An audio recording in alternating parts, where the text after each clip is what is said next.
हमको यहाँ भागवत करने के लिए निमंत्रण कौन दिए थे? आप दिए थे। क्यों दिए थे? माइक दीजिए उनको, जरा जोर से बोलें।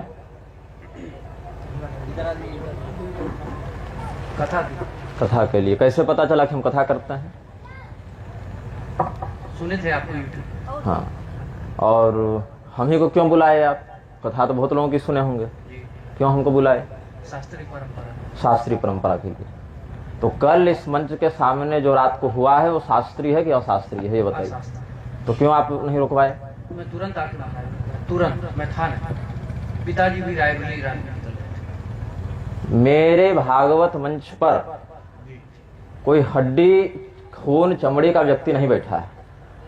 कोई भी व्यासपीठ हो, उस पर जो आचार्य उपस्थित होते हैं उनको सुखदेव और व्यास का स्वरूप मानते हैं। और वहां पर क्या कहा जाता है?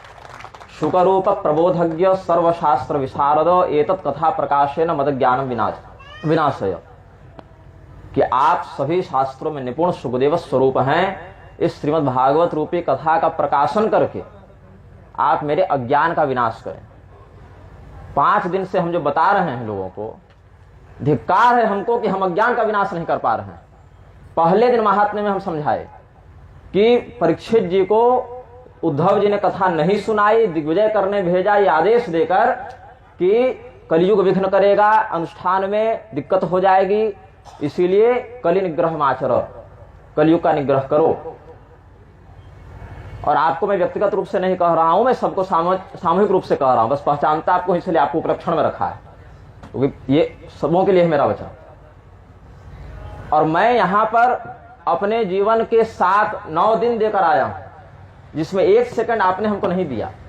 मेरे जीवन की प्रत्येक श्वास ईश्वर ने हमें दी, और ईश्वर ने हमको इसलिए नहीं दी है कि हम लोगों का मनोरंजन करें और प्रदीप के जैसा टोटका बताएं और अनिरुद्ध के जैसा चुटकुला बताएं, इसके लिए नहीं दिया है। और मेरे विरोधियों को मेरे चरित्र में, मेरे आचरण में एक दोष की बस प्रतीक्षा है कि कैसे इसके जीवन में एक गलती हम देखें और फिर सारे लोग हावी हो जाएं। और मेरा फोटो लगाकर श्रीमद् भागवत का नाम लेकर सामने बिल्लो रानी और मैं शराबी तू शराबी पर नाच होगा लड़कियों का, और वो अगर वीडियो को डाल दे कहीं पर तो क्या मेरी प्रतिष्ठा रहेगी? ये भागवत महापुराण कोई किताब नहीं है, अखबार नहीं है कि स्याही से छाप दिए आप। भगवान हम लोगों पर कृपा करके उद्धव जी के सामने अपने वैष्णवी तेज को इसमें प्रतिष्ठित किए हैं। तेनेयं वाङ्मयी मूर्ति प्रत्यक्षा वर्तते हरे। ये हम नहीं बोल रहे हैं, ये भागवत महापुराण में व्यास ने स्वयं इसका प्रमाण लिखा है, महात्म्य के अंतर्गत लिखा है, अन्य विषयों में लिखा है। जब हम बता रहे हैं कि द्यूत पानम स्त्रियस्तूना इत्रा धर्मश्च चतुर्विधः, 4 जगह धर्म का वास होता है, तो अभिभावक क्यों नहीं अपने बाल बच्चे को संस्कार देते हैं? उनको तो होश नहीं, वो तो बच्चे हैं, ऐसे पूरे बच्चे भी नहीं हैं। मोबाइल चलाने का होश है, नाचने का होश है, गीत का होश है, और बस इसका होश नहीं है उनको। इतने बच्चे तो नहीं है, 5-6 साल के अबोध बच्चे। तो माता पिता उनको क्यों उचित शिक्षा नहीं दे रहे हैं कि ये मनोरंजन का मंच नहीं है, भागवत का मंच है? कल मुझे ज्वर था, दवा खाकर हम विश्राम कर रहे थे, मेरी नींद 5 बार टूटी। आप मुझे रात भर जगाइए, हमको कोई दिक्कत नहीं, भगवान का नाम गा के जगाइए ना जी, हम साथ में जगेंगे आपको। शास्त्र में जागरण का विधान है, मनोरंजन के लिए ये मंच नहीं है ना। आप मनोरंजन के लिए पैसा खर्चा किए हैं। हम कल ही रात को अपना वापसी का टिकट देख रहे थे, 1 सीट बची थी, हम बोले हम निकल जाते हैं, पारायण आपका पूरा होगा, यज्ञ मंडप में कर्मकांड पूरा होगा, दक्षिणा भी मत दीजिएगा, मैं सबको दे लूंगा, मैं अपनी दक्षिणा भी छोड़ दूंगा अगर ज्यादा खर्चा होगा तो। क्योंकि कारिता कण लोभे न कथा सार ततोगतः, धन के लोभ से की गई कथा का सार चला जाता है, यही कलयुग का प्रभाव है। और मैं उससे भगवान की कथा को बचाने की सेवा करने का ही संकल्प लेकर यहां बैठता हूं कि अन्य लोग जो कथा को विकृत कर रहे हैं वो कम से कम हम उसमें दोषी न बने। तो इसीलिए आज हम कथा नहीं करेंगे, ये दंड है आपका।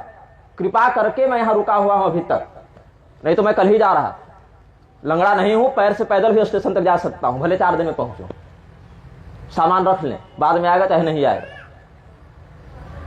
आप इतना खर्च क्यों कर रहे हैं? आपके जो यजमान हैं हमारे, वृद्ध हैं, विनम्र हैं, बस उनका ख्याल करके कि उनका जीवन अपने अंतिम पड़ाव पर है, चौथे पल में पहुंच गए हैं, तो कम से कम उनको बुरा न लगे, इसीलिए बस उनका चेहरा देखकर हम रुक गए कि विनम्र हैं, वृद्ध हैं, उनको बुरा न लगे, उनका कोई दोष नहीं इसमें। और ये केवल आपको नहीं कह रहा हूं, मेरे समस्त श्रोताओं को और भविष्य में जो आयोजक होंगे उनको भी। अभी मेरी पिछली कथा जहां कौशाम्बी में हुई, परीक्षण में पता चला कि उनका जनेऊ सही समय पर सही विधि से नहीं हुआ था। वो दक्षिण भारत जाकर विधिवत जनेऊ कराकर पूरा संस्कारित होकर आए, तब हमने कहा कि आप यहाँ कथा करेंगे। ऐसे नहीं मैं आ जाता हूँ, आप 1 करोड़ देकर चारों शंकराचार्य को बुला कर ले आइए, आपका सामर्थ्य होगा वो आ जाएंगे, हमको कोई मतलब नहीं है। निग्रहाचार्य को बुलाने के लिए धन नहीं, साहस और सदाचरण चाहिए, बता दे रहा हूं। तो मैं केवल यजमान के वृद्धावस्था को और विनम्रता को और उनके चौथेपन की स्थिति को देखकर रुक गया हूं। आज मैं कथा नहीं करूंगा, क्योंकि आप कथा के अधिकारी नहीं हैं। परीक्षित जी को कथा इसलिए नहीं सुनाई कि वो राजा थे, परीक्षित जी को कथा इसीलिए सुनाई गई क्योंकि वो अधिकारी थे। बाकी जो अधिकारी नहीं थे, अभक्ताश्च विज्ञाय नरदौ सखामृतम, पहले बता चुके हैं। अभक्त थे, देवता अमृत लेकर आए थे, इसीलिए अमृत की दक्षिणा के बदले भी उनको कथा नहीं दी गई।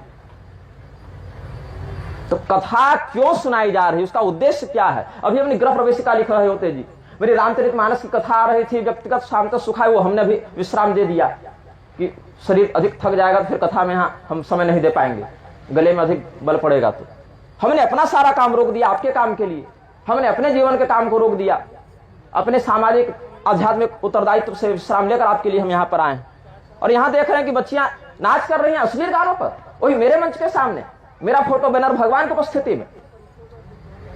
हम आपको प्रबुद्ध कराने के लिए यहाँ पर आए। और उसमें भी कोई सज्जन आए थे रोकने के लिए बीच में, मैं तो चेहरे से नहीं जानता सबको, यहाँ पर कोई रोकने आए भी थे। तो कोई देवी जी कह रही अच्छा करने दो करने दो। क्यों हम बताए थे आपको पहले दिन कि श्रोता के क्या लक्षण हैं, वक्ता के क्या लक्षण हैं, क्यों हम परिश्रम करके इतना बोल रहे हैं? टाइम पास करने के लिए, मनोरंजन करने के लिए। अरे दक्षिणा की बात रही तो जो 7 दिन हम यहां देंगे ना, वही 7 दिन भगवान के सामने कुछ नहीं बोलेंगे, केवल देख लेंगे उनको, तो भगवान 2 जीरो बढ़ा कर दे देंगे। दक्षिणा के लिए नहीं आए हैं, आपके लिए आए हैं, आपका कल्याण करने के लिए आए हैं। दक्षिणा के लिए आना होता तो रोज 2 घंटा राम कथा फ्री में नहीं कहते रहते। अभी महाभारत फ्री में कहेंगे, कोई पैसा नहीं देगा, मनुष्य के लिए नहीं करेंगे, भगवती के लिए करेंगे। भगवती से जो प्राप्त होगा लोक परलोक में वही पर्याप्त है अपने लिए। ब्राह्मणस्य ही देहो क्षुद्र कामाय निश्चते, ब्राह्मण का शरीर भौतिक विषय वासना के लिए नहीं है। ब्राह्मण मरने के बाद ही सुखी होता है परलोक में, जीवन में ब्राह्मण सुखी नहीं होता है। तो भागवत को समझिए, वो क्या है, किताब नहीं है, टाइम पास मनोरंजन नहीं है। आपने हमको बुलाया इसलिए आपको हम उत्तरदायी समझकर बोल रहे हैं, व्यक्तिगत रूप से नहीं कह रहा हूं आपको, आप इस भाव को समझिएगा। हृदय में वेदना है, पीड़ा है, इसलिए इतना व्यक्त कर दे रहा हूं, नहीं तो इतना भी नहीं बोलता। आपका भला चाहते इसलिए रुक कर इतना बोल दे रहे हैं, भला नहीं चाहते तो कल रात ही कोई निकल चुके होते, फिर भी रुक गए। आज ये बताने के लिए रुक गए कि ऐसा मत करो, और अगर ऐसा करना है तो मुझे मत बुलाओ, अपने कमरे में नाचो गाओ मर जाओ, हमको कोई मतलब नहीं है। भागवत के सामने अनर्थ करोगे तो वाचिक के साथ शारीरिक दंड भी दूंगा, भी बोल दे रहा हूं, और उसके लिए हमको हाथ भी नहीं उठाना पड़ेगा।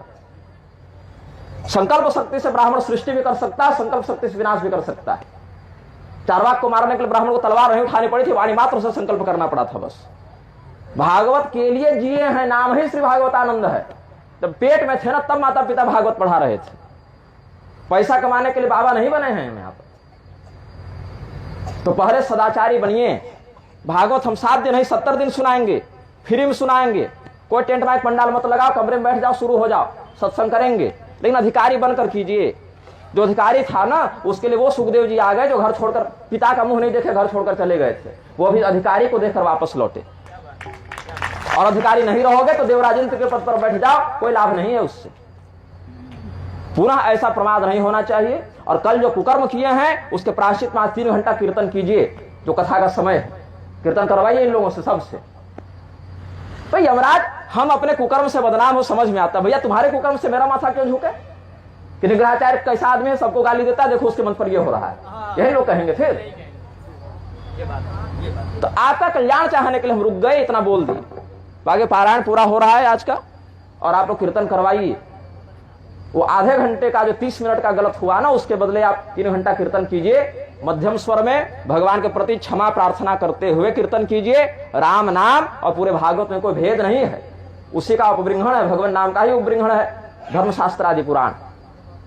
जो हम कह रहे हैं उसको हृदय से समझिए, बच्चों को समझाइए।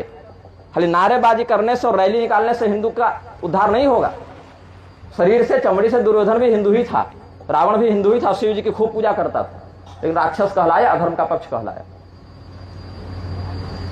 भाई मैं शारीरिक रूप से थका हुआ हूं, अस्वस्थ हूं थोड़ा, मौसम की भी कुछ मार है, ठंडी अधिक है, इतनी यात्राओं में रहता हूँ, मौसम पानी बदलता है, गले पर असर भी है, काढ़ा पी कर कथा कर रहा हूँ आपके लिए, अपना ग्रंथ लेखन छोड़ दिया हूँ, अपना नित्य स्वाध्याय नित्य प्रवचन से विश्राम ले लिया हूँ। उसके बाद ये हाल है कि जिस मंच पर बैठकर हम श्रोता और वक्ता के लक्षण बताएं, एक एक श्लोक पढ़ पढ़ के विधान से 5 दिन जाते जाते ये दुर्बुद्धि हो गई मन में, तो धिक्कार हमको है फिर कि हम कैसा बता रहे हैं कि आप नहीं समझ पा रहे हैं। तो इस बात को बहुत गंभीरता से सुनो, समझो और सुधार करो। और अगर हमको सुधार दिखेगा तब कल करेंगे, और नहीं सुधार दिखेगा तो भूल जाओ कि कोई निगराते इस गांव में आए थे कभी। 5 दिन सुन लिए हमारे मुंह से, वो भी किसी जन्म का पुण्य था जितना मिल गया, नहीं तो ये भी दुर्लभ है।